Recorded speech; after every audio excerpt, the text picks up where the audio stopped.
L'invité du matin avec Toyota Location. Louez votre Toyota Hilux à partir de 5 500 francs par jour seulement. Bonjour Jean-François Baudin. Bonjour Nicolas. Vous recevez ce matin la nouvelle directrice territoriale de la police nationale. Oui, Marjorie Ghisoli, bonjour. Bonjour. Merci d'avoir accepté notre invitation quelques jours seulement après avoir pris vos fonctions. C'était mardi et quelques jours après votre arrivée en Nouvelle-Calédonie. Merci de me recevoir. Est-ce que c'est une arrivée un peu surprise pour vous ? Vous étiez en poste dans l'Hérault, hein. Vous étiez directrice interdépartementale de l'Hérault depuis un peu plus d'un an seulement. C'est ça. Est-ce que c'est une nomination surprise, cette nomination en Calédonie pour vous ? Nomination surprise, non, mais en tout cas, c'est une proposition qui m'a été faite par ma direction générale et que, évidemment, j'ai accepté. Vous savez, dans nos métiers, on bouge assez régulièrement. Hein. On a des postes où on est mobile. Donc, une surprise, non, mais à cœur de venir travailler sur Nouméa, oui. Vous connaissez déjà le contexte calédonien ou vous y êtes intéressé au moment de votre nomination ? On connaissait évidemment le contexte calédonien en métropole parce que pour nous, la Nouvelle-Calédonie, c'est la France. Donc évidemment, tous les événements qui se passent, en particulier quand ça touche la police nationale et la sécurité, nous intéressent. Mais il est évident que depuis que j'ai appris ma nomination, je me suis évidemment intéressée d'un peu plus près, non seulement à la vie de Nouméa, mais aussi à la vie de mes services. Vous arrivez avec une expérience avérée dans la police, avec un parcours très riche. Vous avez touché à de nombreux aspects de la police judiciaire, police aux frontières. Vous avez travaillé place Beauvau au Central. Est-ce que cette expérience va vous servir aujourd'hui dans cette mission qui est la vôtre, telle que vous l'appréhendez en Nouvelle-Calédonie ? Je le souhaite, oui. Je pense que l'expérience, on a raison de dire que l'expérience sert beaucoup. Moi, je vais aussi beaucoup m'appuyer sur les équipes ici parce qu'on a des policiers qui sont et une hiérarchie policière qui est particulièrement mobilisée et compétente. Donc, je pense que cette alchimie entre les territoriaux qui connaissent leur territoire et moi qui peux apporter une plus-value et une expérience, c'est ça qui fait la richesse d'une équipe de police. Est-ce que, dans quel état vous trouvez la police à votre arrivée en Nouvelle-Calédonie, sachant que les mois d'émeutes ont été éprouvants, qu'il y a eu beaucoup d'engagement, vous les sentez comment, fatigués, prêts à affronter les défis qui se présentent à eux ? Dans quel état d'esprit vous les sentez ?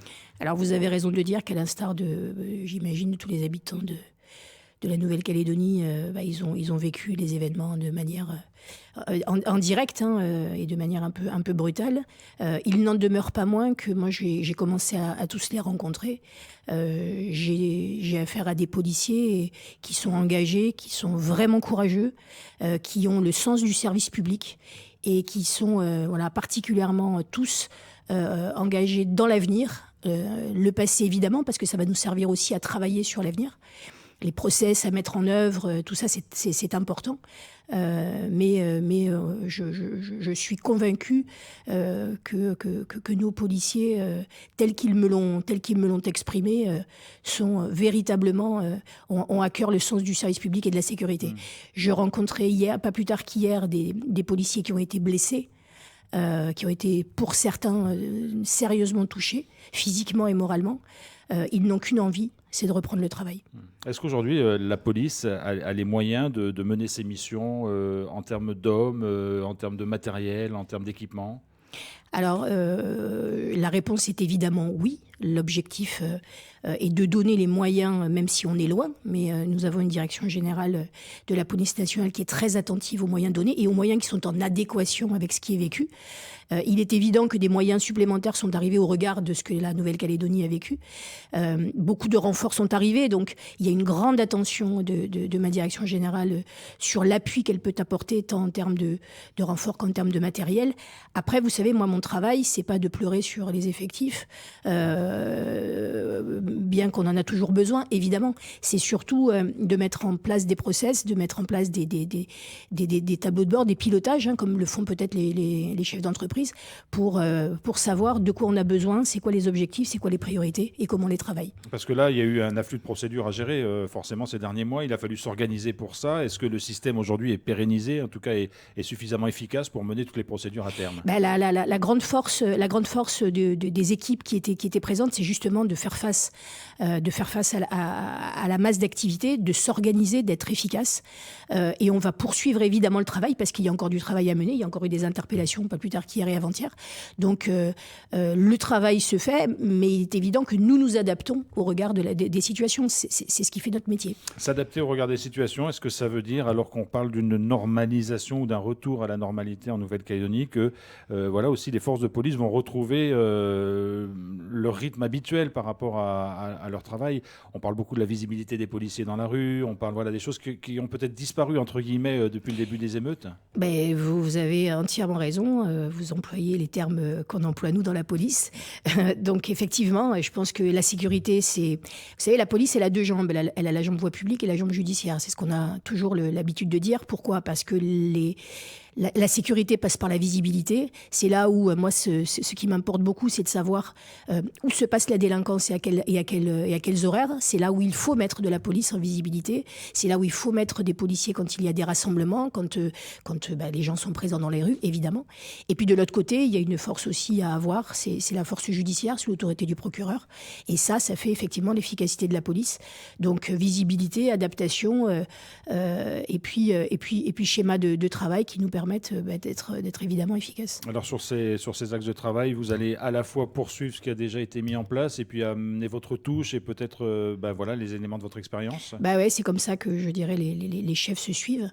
En gardant ce qui a été évidemment bien fait, et puis en apportant sa plus-value et en faisant en sorte d'améliorer encore les choses. Un mot sur votre prédécesseur, le commissaire Jean-Marie Cavier, qui a quitté ses fonctions de directeur territorial de la police nationale, qui reste en Nouvelle-Calédonie pour d'autres missions. C'est quelqu'un d'assez peu bavard, qu'on voyait assez peu, qui avait l'habitude d'être sur le terrain. Comment s'est passée la rencontre, le contact et le tuilage que vous avez eu avec lui ? Écoutez, j'ai eu la chance, moi, ce qui n'est pas forcément le cas à chaque fois, de le rencontrer, de discuter police, de discuter service. Moi, j'ai été très intéressée par ce que Jean-Marie Cavier m'a dit, comme un passage de témoin. Et puis après, vous savez, chaque chef de service fait après sa propre expérience et avance. Mais en tout état de cause, non, j'étais ravie, moi, de le rencontrer, de pouvoir discuter avec lui. Madame la directrice, pendant cette période d'émeutes, la police et la gendarmerie ont été amenées peut-être à multiplier les contacts, les polices municipales aussi. Aujourd'hui, c'est une volonté de poursuivre dans cette voie-là. De toute façon, il n'y a pas le choix. Non seulement il n'y a pas le choix, mais vous le prenez... Il n'y a pas le choix, ça fait négatif, moi, je trouve. Moi, je dirais au contraire que les forces de sécurité intérieure, c'est police, gendarmerie. Je pourrais rajouter les douanes et les pompiers, évidemment, mais tout ça, c'est une vraie complémentarité d'action. Alors, habituellement maintenant pour nous, plus que jamais, moi j'ai toujours été main dans la main avec les colonels et généraux de gendarmerie, avec je dirais un préfet ou un haut commissaire au-dessus, qui bien évidemment est notre autorité administrative, mais a fortiori sur une île. Cette complémentarité de nos forces est évidemment importante. Je me permettrai de rajouter un partenaire important, et j'aurai l'occasion d'en discuter aussi. C'est ce qu'on appelle, nous, le continuum de sécurité, parce qu'il ne faut pas oublier aussi l'intérêt de travailler avec les polices municipales. On arrive dans la période de vacances scolaires en Nouvelle-Calédonie, ce qui va être un petit peu différent des mois précédents. On sait que il peut y avoir peut-être par l'inactivité en dehors de l'école une reprise de la délinquance dans certains endroits. Vous allez être attentif à ces questions-là, bien évidemment. Et évidemment, c'est la raison pour laquelle là, on est en train de s'organiser. Nous avons encore des escadrons de gendarmerie en appui. Donc là, l'objectif, c'est évidemment d'être attentif à tout ce qui se passe.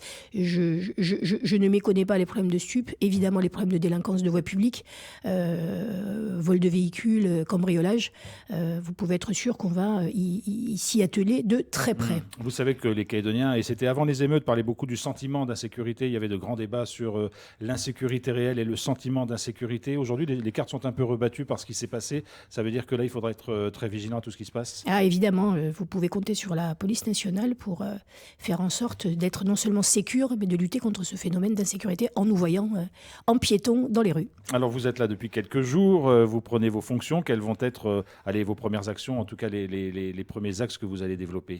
Alors moi, ce que j'aime faire en arrivant, c'est rencontrer les services, discuter avec eux, prendre encore une fois la mesure des choses. J'ai rencontré aussi les autorités administratives et judiciaires, évidemment.